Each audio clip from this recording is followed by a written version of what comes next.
Hello friends, आज आपण पाणीपुरीचं गोड पाणी कसं बनवायचं हा व्हिडिओ बघणार आहोत।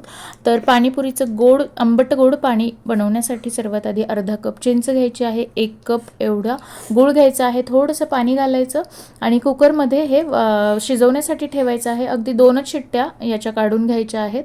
तर 2 शिट्ट्या झाल्यानंतर कुकर थंड झाल्यानंतर तुम्ही पाहू शकता चिंच व्यवस्थित शिजलेली आहे। आता आपण हे गाळणीने गाळून घ्यायचं आहे।